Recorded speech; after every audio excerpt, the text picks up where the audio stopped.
오늘 말씀의 제목은 나를 죽이는 시기의 감정을 넘어서라, 이런 제목입니다.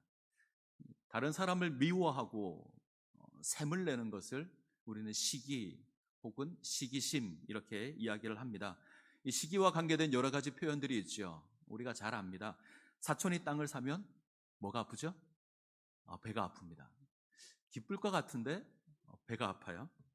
이런 말도 있습니다. 타인의 불행은 동정할 수 있어도 타인의 행복은 축복할 수 없다.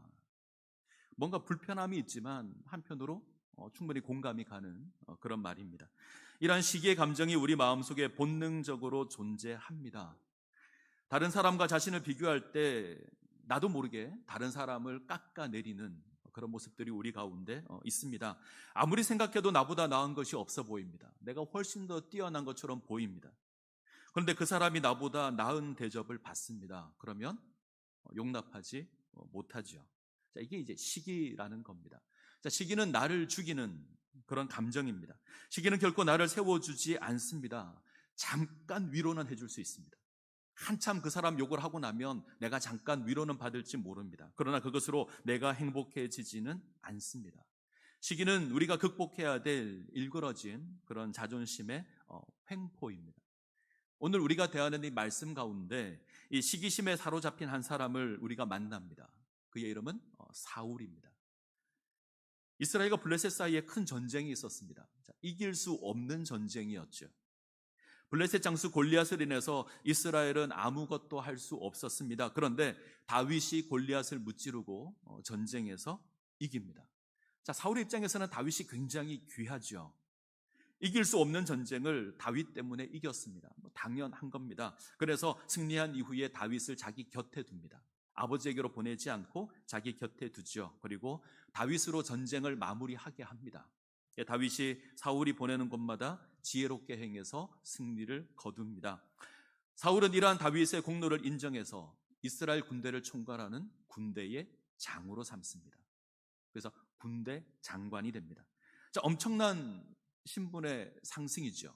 일개 목동이었습니다. 그런데 이스라엘 군대 장관이 됩니다. 보잘것없는 인생이었는데, 별 볼 일 없는 인생이었는데 이제 존경과 인정을 받습니다. 모든 이스라엘 백성과 사울의 신하들이 다윗을 인정합니다. 자, 이제 전쟁이 끝나고요. 이스라엘 군대가 이제 승리의 기원을 합니다. 너무나 감격스러운 그런 승리의 행렬입니다. 이길 수 없으리라 생각했는데 이겼습니다. 패배의 두려움이 가득했는데 이겼습니다. 적당한 예가 될지 모르겠지만 우리나라 축구 대표팀이 월드컵에 가서 우승하고 돌아오는 그런 기분일 겁니다. 우리나라 축구 대표팀은 월드컵에 나가면 16강 안에 드는 게 늘 목표입니다. 16강 안에 들면 우리가 잘했다라고 박수를 칩니다. 그런데 이제 브라질이나 아르헨티나나 독일이나 스페인 이런 엄청난 팀들을 다 이기고 이제 우승을 하고 돌아옵니다. 아마 난리가 날 겁니다. 자, 지금 딱 그런 상황입니다. 이길 수 없다고 생각했습니다. 그런데 이겼습니다. 모두가 승리자로 감격의 기원을 합니다. 이스라엘의 왕 사울, 골리앗을 무찌른 다윗, 이스라엘의 장수들과 군사들이 기쁨으로 기원하고 있습니다. 모두 기뻐하고 모두 즐거워합니다. 근데 시간이 지나자 한 사람만 패배자가 됩니다. 사울입니다. 마땅히 승리의 기쁨을 누려야 되는데 어느 순간 사울은 스스로 패배자가 됩니다. 자, 사울이 패배자가 되는 것은 여인들의 찬양 때문입니다. 승리하고 돌아오는 이스라엘 군대 앞에 승리의 축가가 울려 퍼집니다. 이스라엘 여인들이 나와서 사울 왕과 전쟁의 영웅인 다윗을 칭송하는 그런 노래를 부릅니다. 자, 7절을 한번 볼까요? 사무엘상 18장 7절 같이 읽겠습니다. 여인들이 뛰놀며 노래하여 이르되 사울이 죽인 자는 천천히요 다윗은 만만이로다 한지라. 천천히요 만만이다. 자, 이런 표현은 아주 많다라는 의미의 표현입니다. 자, 이스라엘에서 아주 많다 이거 표현할 때 천천히요 만만이다 이런 표현을 사용을 합니다. 예를 들면 이런 겁니다. 사울이 죽인 자는 바다의 모래와 같지 많고 다윗이 죽인 자는 하늘의 별과 같지 많다 이런 표현을 쓰는 겁니다. 자, 누가 더 크다 누가 더 작다 이런 의미의 표현이 아닙니다. 그런데 이것이 사울을 불편하게 합니다. 사울의 마음 가운데 있는 악신이 사울을 흔듭니다. 왜 기분이 나쁘죠? 여러 가지 이유가 있을 겁니다. 자, 이스라엘의 왕인 사울과 일개 목동인 다윗의 이름이 함께 언급됩니다. 이것도 썩 기분이 좋지 않았을 겁니다. 얼마 전까지만 하더라도 일개 목동이었습니다. 수금이나 연주하던 그런 인생이었는데 어느 순간 왕과 대등하게 표현이 됩니다. 그리고 찬양의 내용도 기분이 나쁘죠. 천천, 만만, 왠지 만만이 더 좋아 보입니다. 다윗이 더 좋아 보이는 겁니다. 자, 모든 이스라엘 백성들이 승리자입니다. 사울은 왕으로 승리했습니다.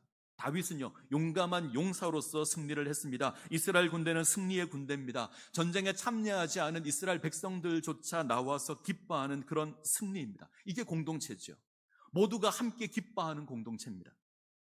자, 축구 경기를 했을 때 골 넣은 선수만 기뻐하는 게 아니죠.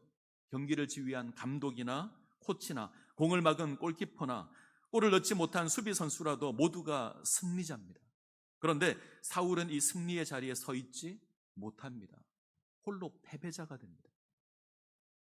시기라는 어리석은 감정에 사로잡혀서 패배자로 내몰려 내려옵니다. 붉은색 선글라스를 끼면 세상의 기본적인 바탕이 붉은색으로 보입니다. 노란색 선글라스를 끼면 노랗게 보일 겁니다. 어떤 안경을 쓰느냐에 따라서, 어떤 색의 안경을 쓰느냐에 따라서 보이는 것이 달라집니다. 사울은 지금 시기라는 감정의 안경을 쓰고 있습니다. 그리고 이 안경으로 다윗을 봅니다. 그러니 다윗이 다르게 보입니다. 자기가 알고 있던 그 다윗이 아닙니다. 백성들은 자기보다 다윗을 더 좋아합니다. 모두가 다윗을 합당하게 여깁니다. 이제 다윗이 왕이 된다고 할지라도 이상하게 생각되지 않습니다. 결국 사울은 다윗에 대해서 자기를 위태롭게 하는 자다 결론 짓습니다. 이전에는 어땠죠? 자기를 도와주는 자였잖아요. 악신이 깃들면 수금을 켜서 악신을 쫓아내주고 이길 수 없는 전쟁에서 이겨서 승리하게 만들었던 것이 다윗입니다. 근데 이제 그렇게 생각하지 않습니다. 자기를 위태롭게 하는 자, 나를 위태롭게 하는 자, 나를 넘어뜨리는 자, 나의 왕위를 빼앗으려고 하는 자. 자, 시기라는 감정이 이렇게 만듭니다. 자, 시기가 이처럼 무섭습니다. 지금까지 다윗은 사울을 세우는 자였습니다. 악신이 사울을 괴롭게 하면 사울을 치료했던 사람이 다윗입니다. 뿐만 아닙니다. 전쟁에서 이기게 했죠. 이길 수 없는 전쟁이었습니다. 골리앗이 나와서 이스라엘을 조롱할 때 사울은 아무것도 하지 못했습니다. 이스라엘 가운데 가장 준수하고 가장 탁월한 자가 사울인데 전쟁에서 아무것도 하지 못했습니다. 그런데 다윗으로 말미암아 이깁니다. 자, 사울을 세워주는 자가 다윗입니다. 그런데 시기라는 감정으로 다윗을 보니 자기를 위협하는 것으로 보입니다. 다윗은 나를 넘어뜨리는 자다. 백성이 나를 인정하지 않는 건 저 다윗 때문이다.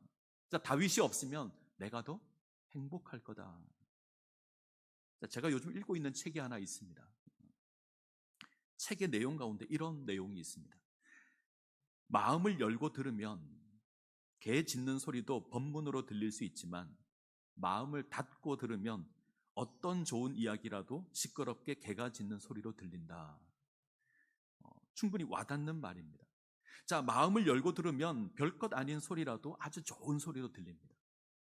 그런데 마음을 닫으면 이미 그 사람에 대해서 안 좋은 인식을 가지고 들으면 그 사람이 아무리 좋은 이야기를 해도 안 좋게 들립니다. 자, 인간의 마음이 그렇습니다.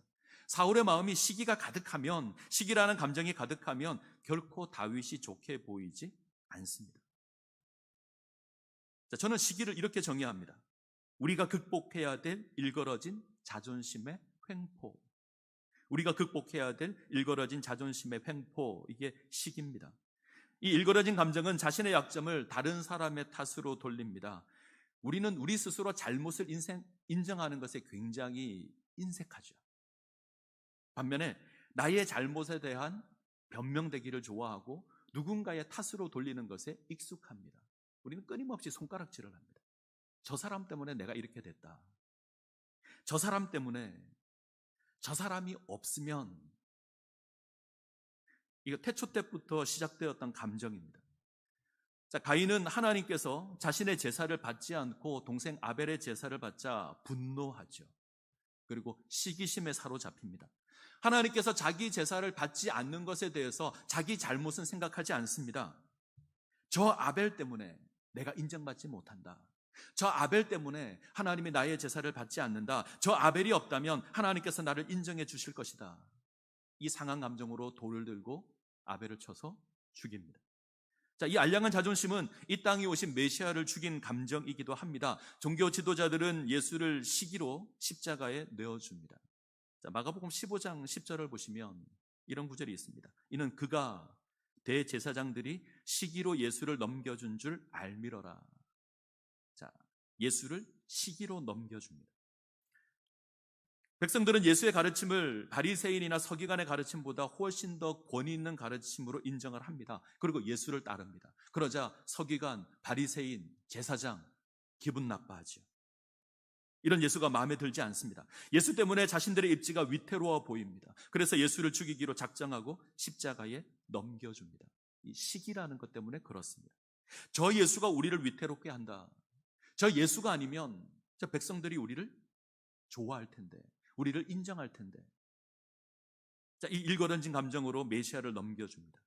자, 이 정도로 치명적인 것이 시기라는 겁니다. 우리의 관계를 깨트리는 것이 시기입니다. 자, 기억해야 할 것이 있습니다. 문제의 원인은 언제나 나입니다. 내가 원인입니다. 나의 알량한 자존심이 문제입니다. 근데 우리는 언제나 어떻게 이야기하죠?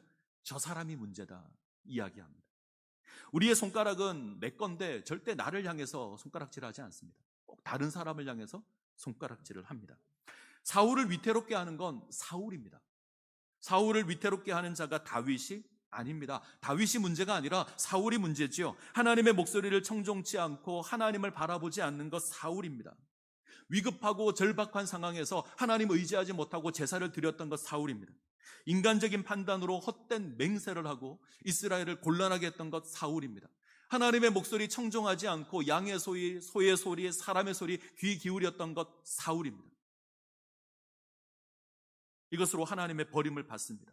골리앗이 이스라엘을 조롱할 때도 아무것도 하지 못합니다. 가장 준수한 자인데, 가장 탁월한 자인데 아무 역할도 하지 못합니다. 살아계신 하나님 바라보지 못합니다. 잊었거든요. 때문에 골리앗을 두려워합니다. 자, 사울을 곤란하게 하는 것 다윗이 아닙니다. 사울을 곤란하게 하는 건 사울 자신입니다. 그런데 사울은 그렇게 생각하지 않죠. 저 다윗 때문에. 손가락의 방향이 늘 다윗을 향해 가 있습니다. 종교 지도자들은 문제의 원인을 예수 그리스도에게로 돌려버립니다. 이제 사울은 시기라는 감정으로 다윗을 죽이려고 합니다. 자기를 위해서 수금을 켜고 있는 다윗을 향해서 창을 던집니다. 어떻게 자기를 위해서 연주하는데 창을 던질 수 있는가? 어떻게 죽이려고 할 수 있는가? 이렇게 생각할 수 있지만 그 사람이 시기의 대상이면 충분히 가능합니다. 두 친구가 함께 길을 갑니다. 두 사람이 함께 길을 가는데 한 명은 아주 욕심이 많습니다. 또 다른 한 명은 시기심이 아주 많습니다. 자, 도중에 천사를 만납니다. 천사가 이 두 사람에게 제안을 해요. 만약 너희 중에 한 사람이 소원을 말하면 내가 뭐든지 들어주겠다. 단 옆 사람에게는 요청한 것의 2배를 주겠다. 자, 이해가 되시죠? 너희 중 한 사람이 소원을 말하면 그 소원이 무엇인지 내가 들어주겠다. 그러나 옆 사람에게는 2배를 주겠다. 자, 놀라운 축복이죠? 소원을 무조건 들어주겠다고 합니다. 단 옆 사람에게는 2배를 주겠다. 자, 우리에게 이런 소원이 주어진다면 어떻게 하시겠습니까? 자, 고개를 들어서 옆 사람을 한번 보시죠. 자, 저 옆 사람과 길을 가는데 천사가 나타나서 소원을 말하면 들어주고 옆에 앉은 사람에게는 2배를 주겠다 이렇게 합니다. 어떤 소원을 말하시겠습니까? 뭘 말할 수 있죠? 제게 1억을 주십시오 하실 수 있습니까? 그럼 옆 사람은 2억을 받을 텐데. 저도 고민하다가 이렇게 얘기하면 어떨까 생각도 들었는데, 내가 저 사람에게 1억을 주게 하십시오, 이러면 괜찮지 않을까 생각해 봤어요. 자, 아무튼 이런 요청이 주어졌을 때 아주 기뻐해야 될 것 같은데 이 두 사람은 고민에 빠집니다. 원인은 뻔하죠. 욕심 많은 사람은 자신이 먼저 이야기했다가 옆에 있는 친구가 자기보다 더 많이 받게 될 것을 기분 나빠합니다. 그래서 말하지 못합니다. 시기심이 많은 친구는 옆 친구가 나보다 잘 되는 것이 견딜 수가 없습니다. 말을 하지 못해요. 둘 다 아무 말 못하고 머뭇거리고 눈치만 봅니다. 옆구리만 푹푹 찌릅니다. 자, 기다리는 천사가 부탁이 없으면 그냥 가겠다 그러자 이 시기심 많은 친구가 드디어 입을 엽니다. 제 왼쪽 눈을 빼주십시오. 제 왼쪽 눈을 빼주십시오. 자, 이게 시기라는 겁니다. 다른 사람이 날보다 잘 되는 꼴은 못 봅니다. 내가 잘 될 수 없으면 상대방이 못 돼야 합니다. 이게 시기입니다. 내가 더 나을 수 있다면 내가 손해를 봐도 좋다. 내게 유익이 된다면, 내가 저 사람보다 나을 수 있다면 내 거 손해봐도 상관없다. 그것을 위해서 기꺼이 한쪽 눈을 뺄 수도 있습니다. 내가 한쪽 눈 빼는 한이 있더라도 다른 사람 잘 되는 꼴은 못 봅니다. 자, 애석하게도 우리는 이 수없이 이 시기라는 어리석은 감정에 휘둘리면서 살아갑니다. 우리는 얼마나 많은 시기의 창을 이웃을 향해 던지는지 모릅니다. 알량한 자존심으로 이웃을 봅니다. 나를 위해 연주하는 그 다윗을 향해서 시기의 창을 던집니다. 한 번 던지고 실패하면 안 할까요? 아니요. 또다시 창을 들고 또다시 던집니다. 맞을 때까지 던질 겁니다. 절대 포기하지 않습니다. 자, 사울을 보실까요? 사울은 다윗을 죽이고자 하는 시도가 실패하자 다른 계획을 세웁니다. 이제는 무너뜨려 보겠다. 두 가지 조치를 취합니다. 하나는 다윗의 지위를 낮추는 겁니다. 지금 다윗은 이스라엘의 군대 장관입니다. 동시에 사울을 위해서 수금을 켜고 있는 궁중 악사입니다. 근데 낮은 직책으로 강등시키는 거죠. 자, 중앙 부처에서 일하다가 지방 관리로 보내버리는 겁니다. 일종의 자천인데 다윗에게 천부장을 맡깁니다. 자, 이스라엘 군대 전체를 통솔하는 장관에서 1000명의 군대를 이끄는 천부장으로 낮아졌습니다. 이처럼 지위를 낮추면 백성들이 저 사람을 싫어할 거다. 이렇게 해서 이런 조치를 취하는 겁니다. 그런데 사울의 기대와는 다른 결과가 옵니다. 다윗이 천부장이 되자 백성들이 더 좋아합니다. 왜요? 귀로만 들었던 다윗을 이제 눈으로 봅니다. 가까이에서 대합니다. 그래서 더 좋아하는 겁니다. 소문으로만 듣던 다윗을 이제 직접 만나게 되었습니다. 백성과 더 가까워졌습니다. 백성들이 다윗을 더 사랑하게 되었습니다. 결과적으로 더 골치 아프게 됐죠. 자, 사울이 생각한 두 번째 계략은 다윗을 죽이는 겁니다. 자기 손에 피를 묻히지 않고 다윗을 죽이기를 원합니다. 그래서 계략을 세우죠. 예전에 골리앗을 죽일 때 사울이 내걸었던 공약이 있습니다. 저 골리앗을 죽이면 많은 재물을 주고 왕의 사위를 삼고 내가 그의 집안으로 세금을 면하게 해주겠다. 이렇게 세 가지 조건을 걸었습니다. 이 중에서 왕의 사위가 된다는 조건을 가지고 옵니다. 자, 네가 골리앗을 무찔렀으니 왕의 사위가 되어야 되지 않겠느냐. 그래서 이제 결혼 지참금을 핑계로 다윗을 죽이기를 원합니다. 그래서 다윗이 사양하죠. 그래서 첫째 딸 메랍을 다른 사람에게 시집을 보냅니다. 일이 잘 안 될 것 같았는데 다시 기회가 왔습니다. 사울의 딸 가운데 미갈이 있습니다. 이 미갈이 다윗을 사모한다라는 소식을 사울이 듣습니다. 다시 한번 제안을 하죠. 다시 한번 왕의 사위가 될 것을 제시합니다. 그리고 결혼 지참금으로 블레셋 사람 100명의 목숨을 요구합니다. 다윗이 블레셋 사람 손에 죽었으면 하고 요구하는 겁니다. 그런데 다윗은 기한이 이르기도 전에 블레셋 사람 100명이 아니라 200명을 죽여서 요구를 충족시킵니다. 그리고 왕의 사위가 되었습니다. 자, 기대한 것과 다른 결과가 주어졌습니다. 골치 아픈 다윗을 제거하기 원했는데 왕의 사위가 되어버렸습니다. 훨씬 더 높아졌습니다. 이제 왕가의 서열 가운데서도 높은 지위를 차지하게 되었습니다. 자, 중요한 것은 왕이 사울을 이은 그 다음 왕이 될 자격을 얻었습니다. 자, 무슨 말이냐면 이 고대 사회는 아들뿐만이 아니라 사위에게도 자격을 줬습니다. 이제는 합법적으로 왕이 될 만한 자격을 준 겁니다. 혹을 때려 했는데 혹을 붙인 격이 되었습니다. 사울은 더욱더 궁지 가운데 몰립니다. 그러자 사울이 다윗을 두려워합니다. 자, 다윗은 이스라엘 가운데 점점 환영을 받고 있습니다. 그러나 사울은 점점 소외되고 있습니다. 성경의 저자는 이 모습을 잘 보여주는 두 가지 단어를, 서로 반대되는 두 가지 단어를 사용합니다. 하나님의 사람들의 환영을 받는 다윗에게는 사랑이라는 단어가 사용이 됩니다. 자, 성경 한번 보죠. 자, 1절, 18장 1절. 자, 18장 1절 뒤를 보시면 요나단이 그를 자기 생명같이 사랑하니라. 3절 갈까요? 3절, 요나단은 다윗을 자기 생명같이 사랑하여. 자, 16절 가겠습니다.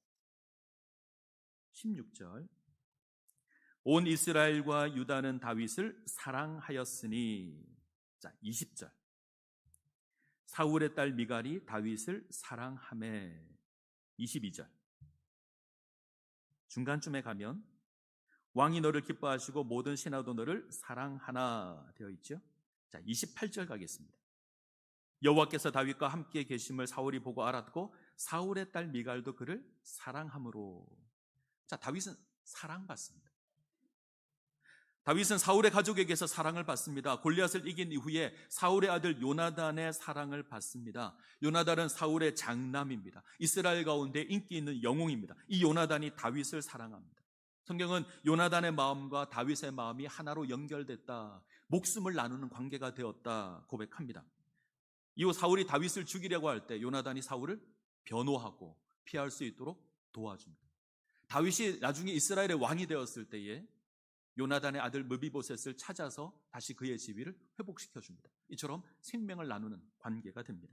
사울의 딸 미갈이 다윗을 사랑합니다. 다윗의 아내가 되고 사울이 다윗을 죽이려고 할 때에 그를 숨겨주고 도망갈 수 있도록 배려합니다. 온 이스라엘 백성들이 다윗을 사랑합니다. 심지어 사울의 신하까지 다윗을 사랑합니다. 사울 주변의 모든 사람이 다윗을 사랑합니다. 그러면 사울은 어떻게 될까요? 사울에게는 두려움이라는 단어가 사용됩니다. 자, 12절, 18장 12절, 여호와께서 사울을 떠나 다윗과 함께 계심으로 사울이 그를 두려워한지라. 자, 15절 갈까요? 15절, 사울은 다윗이 크게 지혜롭게 행함을 보고 그를 두려워하였으나. 자, 29절, 사울이 다윗을 더욱 두려워하여 평생에 다윗의 대적이 되니라. 사울은 다윗을 향한 두려움으로 가득합니다. 모든 백성이 다윗을 사랑할 때 사울은 다윗을 시기하고 두려워합니다. 자신을 두려움의 울타리에 가두어 버립니다. 결국 다윗 평생의 대적이 됩니다. 자, 우리가 주목할 것이 있습니다. 사울은 다윗을 시기하여 죽이려고 하지만 도리어 다윗은 세워지고 있습니다. 사울은 점점 다윗을 내몰기를 원하고 낮추기를 원하지만 도리어 다윗은 인정을 받고 사랑을 받고 있습니다. 자, 어떻게 이런 일이 가능할까? 어떻게 이런 일이 주어질까? 오늘 우리가 관심을 가져야 될 부분이 여기 있습니다. 자, 그 이유가 무엇일까? 자, 12절 같이 읽습니다. 12절, 여호와께서 사울을 떠나 다윗과 함께 계심으로 사울이 그를 두려워한지라. 14절 갈까요? 같이 읽습니다. 다윗이 그의 모든 일을 지혜롭게 행하니라 여호와께서 그와 함께 계시니라. 자, 28절 29절, 28절부터 같이 읽습니다. 여호와께서 다윗과 함께 계심을 사울이 보고 알았고 사울의 딸 미갈도 그를 사랑하므로 사울이 다윗을 더욱 두려워하여 평생에 다윗의 대적이 되니라. 자, 무엇이죠? 사울이 끊임없이 시기심으로 다윗을 몰아내고 있음에도 불구하고 낮추고 죽이려고 함에도 불구하고 다윗이 점점 세워지고 있습니다. 그 이유가 무엇입니까? 하나님께서 함께 하시기 때문입니다. 하나님께서 함께 하십니다. 여호와께서 다윗과 함께 하십니다. 여호와께서 다윗과 함께 하셔서 다윗을 세워갑니다. 하나님께서 함께 하심으로 주어진 일을 지혜롭게 처리하게 하십니다. 하나님께서 함께 하심으로 백성의 사랑을 받습니다. 하나님께서 함께 하심으로 사울의 계략에서 벗어납니다. 하나님께서 함께 하셔서 다윗을 지키십니다. 예를 들면 창을 던지는 건 군인이 지녀야 될 가장 기본적인 무술입니다. 당시 군인들이 아주 능숙하게 창을 던졌습니다. 근데 사울이 정신병에 걸렸을 때에, 악신이 사울을 괴롭게 할 때에 다윗은 아주 가까운 거리에서 수금을 연주합니다. 이때 사울이 창을 들고 다윗을 죽이려고 하죠. 다윗은 아무런 대비를 하고 있지 않습니다. 자, 마음 먹고 창을 던졌다면 맞추는 것이 정상입니다. 맞추지 못한다면 그것이 이상한 겁니다. 그런데 사울의 창이 다윗에게 맞지 않습니다. 자, 2번이나 던졌는데 2번 다 맞지 않습니다. 사울의 입장에서는 확실하다고 생각한 겁니다. 반드시 죽이겠다고 행한 겁니다. 당연히 다윗을 제거할 수 있다 생각합니다. 그러나 사울의 시도가 실패로 끝납니다. 자, 왜 그렇게 되었을까요? 사울이 실수했을까요? 다윗이 재빠르게 피했을까요? 우린 잘 모르겠습니다. 그러나 성경은 이렇게 이야기합니다. 하나님께서 함께 하셨다. 하나님께서 함께 하셔서 다윗을 지키십니다. 가장 분명한 이유가 이것입니다. 하나님께서 함께 하셔서 하나님께서 다윗을 지키십니다. 사울 역시 하나님께서 다윗과 함께 하심을 봅니다. 때문에 더욱 다윗을 두려워합니다. 평생에 다윗의 대적이 됩니다. 이제 현재 왕 사울은 점점 미쳐갈 겁니다. 다윗은 점점 왕위로 나아가게 될 겁니다. 우리가 앞으로 이러한 모습들을 확인하게 될 겁니다. 자, 시기라는 감정 언제나 우리와 함께 합니다. 사촌이 땅을 사면 배가 아픕니다. 남이 잘 되면 부럽고 심지어 기분이 나쁩니다. 우리는 이러한 이 일그러진 감정이 우리 삶을 주장하도록 내버려 두시면 안 됩니다. 다른 사람의 불행이 나의 행복이 되면 안 됩니다. 이러한 시기심은 우리가 극복해야 하는 겁니다. 우리가 살아가는 가운데 다윗을 만날 겁니다. 우리가 살아가는 인생 가운데 다윗을 만날 수 있습니다. 하나님과 동행하는 다윗, 하나님의 뜻이 있는 그 다윗을 우리가 만날 수 있습니다. 자, 보잘것없는 존재였는데 사람들에게 인정을 받습니다. 아무리 보아도 나보다 못한데 사람들에게 사랑을 받습니다. 주변 사람들이 그를 칭찬하고 인정하고 사랑합니다. 사람들이 나를 바라보지 않는 것 같고 다윗만 바라보는 것 같습니다. 어떻게 해야 되죠? 시기라는 감정으로 대하시겠습니까? 너만 아니면, 너 때문에 이런 마음으로 창을 던지시겠습니까? 멀리 하시겠습니까? 계략을 세워서 죽이시겠습니까? 아니면 두려워하시겠습니까? 다윗을 인정하셔야 합니다. 용납하셔야 합니다. 하나님과 동행하며 하나님의 놀라운 역사를 행하는 그 다윗을 인정하셔야 합니다. 시기의 감정으로 그를 멀리 하시면 안 됩니다. 그를 배척하시면 안 됩니다. 그를 죽이려 하시면 안 됩니다. 용납하시고 사랑하셔야 합니다. 요나단을 기억하셨으면 좋겠습니다. 요나단은 사울과 다르죠. 자, 요나단 사울의 장남입니다. 이 요나단이 다윗을 사랑하여서 자기 목숨처럼 그를 아낍니다.